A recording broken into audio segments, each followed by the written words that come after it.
There is a question that has been bothering me for a long time.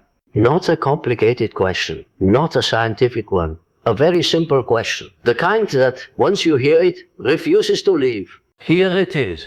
Why did the man who gave us electricity die with $86? Not 100 years ago, in some forgotten corner of history. In New York City, 1943.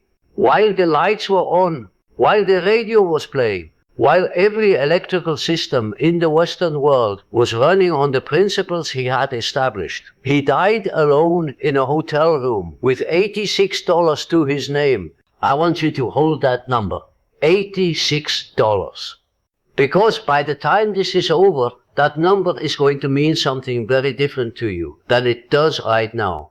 But before we get there, before we get to the hotel room and what was found inside it, there is something else you need to know. Something that almost no one talks about when they talk about Tesla. There was a document, a set of notebooks, and when Tesla died, those notebooks were seized by the United States government and classified. Some of what was in them has never been fully disclosed. I'll come back to that.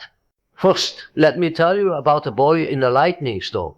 He was born in 1856 in a small village in what is now Serbia. The night he was born, a lightning storm rolled across the hills. His mother, a woman of remarkable intelligence, who had, despite never attending school, memorized entire books and designed tools for the family farm, told the midwife that this child would be a child of the storm. The midwife said no, of light. I think about that exchange sometimes. Two women in a village, in the middle of the night, and one of them accidentally naming the entire trajectory of a life. He came to America in 1884, 4 cents in his pocket, a letter of introduction addressed to Thomas Edison, and a mind that by every account of the people who encountered it did not operate the way other minds operated. He did not sketch his inventions. He built them inside his own head, complete, rotating, functioning, and ran them there until he had identified every flaw and corrected it. Only then would he build them in the physical world. What he found waiting for him in America was not what he expected. What Edison did to Tesla, what he systematically, deliberately did, is one of the least discussed betrayals in the history of science. And I don't use that word lightly. Here is the problem Tesla had solved. Edison's electrical system ran on direct current. DC. It worked, but it couldn't travel more than a mile without losing most of its power. This meant a generator every mile. This meant electricity would remain expensive, local, available only to cities, only to those who could afford proximity to a power station. Tesla had a different answer. Alternating current. AC, a system that could carry power not 1 mile, but 1,000. A system that could bring electricity to every farm, every remote village, every dark corner of a continent. It was the right answer. It is not disputed. The mathematics were clear. The physics were clear. Alternating current was better. Edison knew this, and so he launched a campaign to destroy it. He called it the killing current. He hired a man named Harold Brown to travel from town to town staging public demonstrations. Animals, dogs, calves, horses were electrocuted using alternating current, while journalists watched and wrote down what they saw. Edison even campaigned to have the electric chair use alternating current so that the phrase death by electricity would become synonymous with Tesla's system. This was not a scientific argument. This was not a debate between engineers. This was a man with power deciding that the better answer was not allowed to win. Tesla watched that incomprehension, that specific painful incomprehension, will follow him for the rest of his life. By 1895, Tesla had won the current wars. The Niagara Falls power station was built. The lights came on in Buffalo, New York. Alternating current became the standard. He was 40 years old. He had patents. He had a laboratory. He had, by any measure, already secured his place in history. And then he had an idea so large that it would cost him everything. Look at this structure. Long Island, New York, 1904. A tower, 57 meters tall, topped with a copper dome. Around it, underground, a network of iron pipes driven deep into the earth. Tesla called it the root system. This was not a radio tower. Tesla was not trying to transmit signals. He was trying to transmit power. Electrical energy sent wirelessly through the earth and the ionosphere, receivable anywhere in the world. Not with special equipment, not with expensive infrastructure. Available the way sunlight is available to anyone standing in the open, anywhere on the surface of this planet. He called it the world wireless system.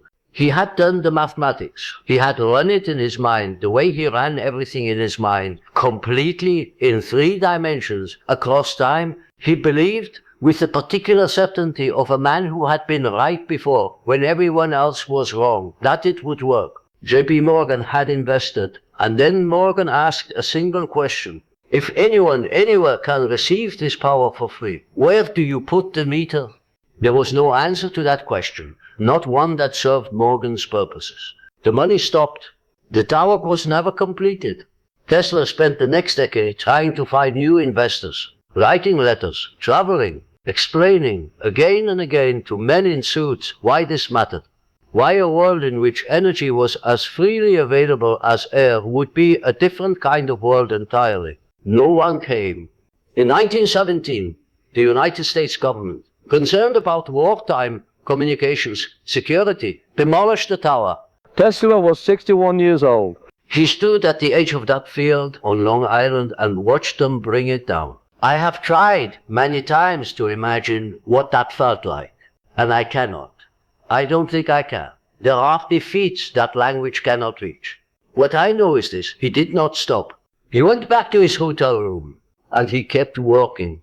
There is something else about Wardenclyffe that the history books do not emphasize.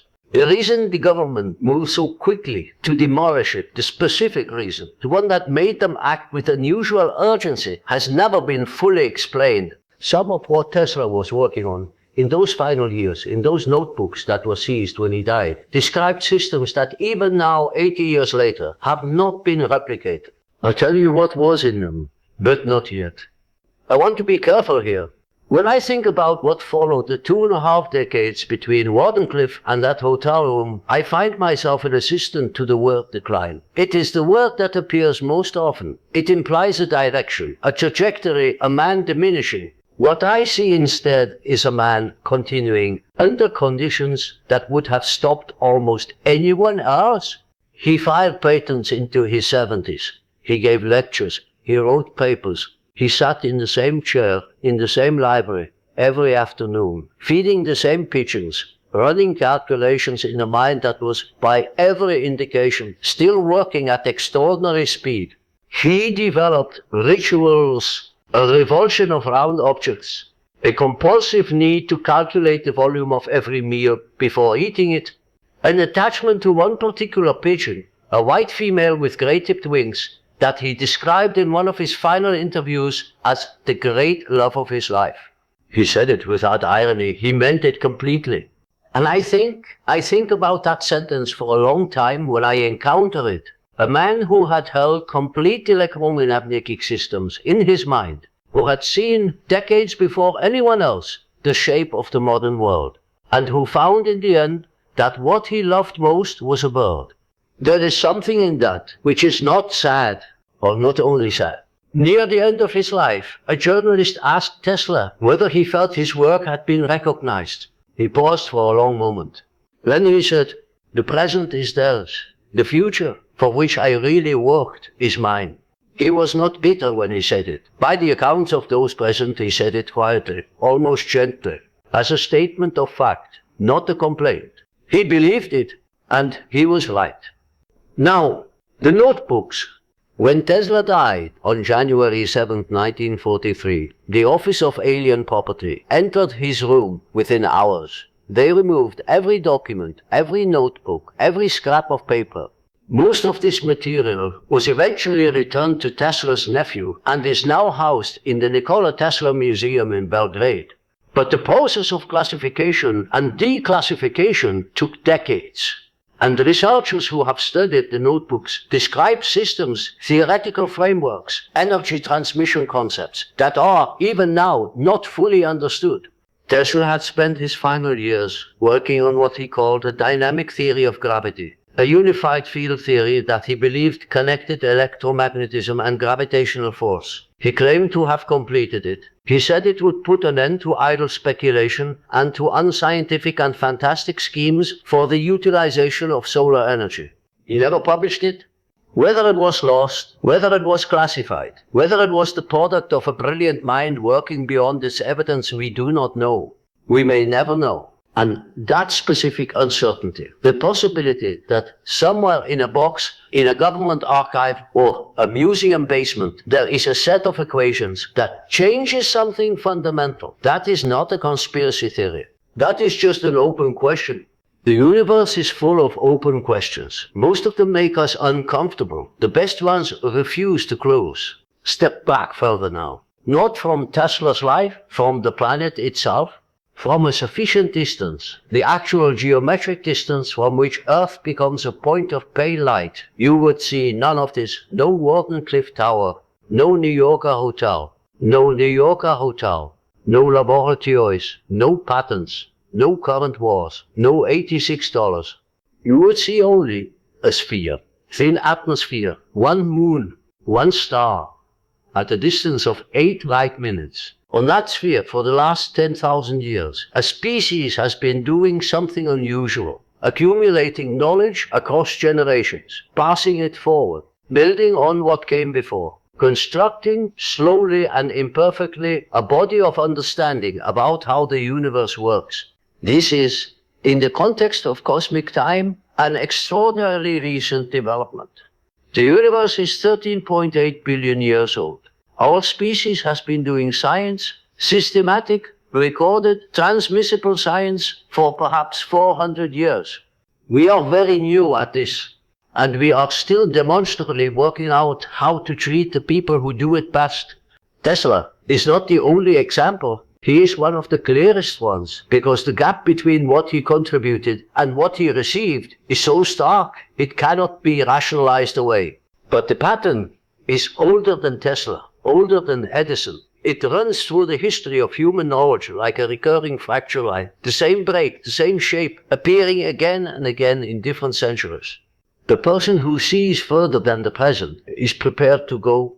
The structures of the present, which require stability to function, resisting what they cannot yet contain, the fracture, the long, quiet aftermath. And then, decades later, sometimes centuries, the world catches up, builds on what was left behind, calls it progress, calls it inevitable, as though it required no one. I am not asking you to be angry.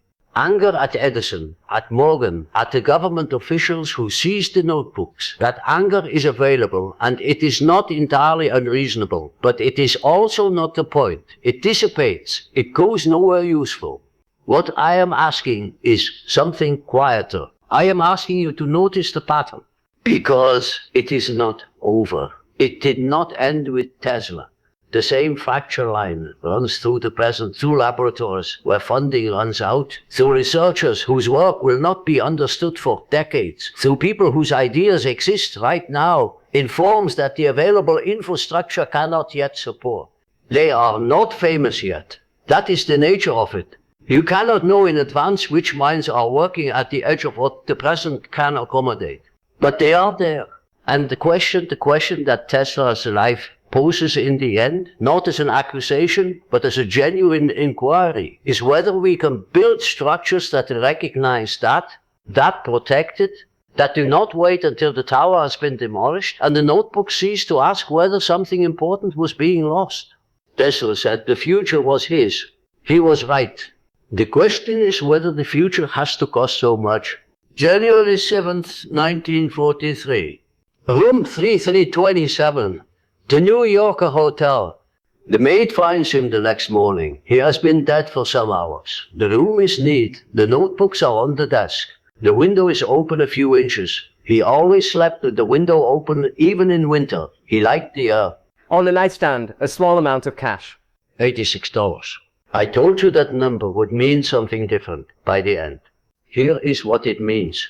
It is not a measure of failure. It is a measure of how completely he gave everything else away. The patent sold or lost or surrendered in financial negotiations.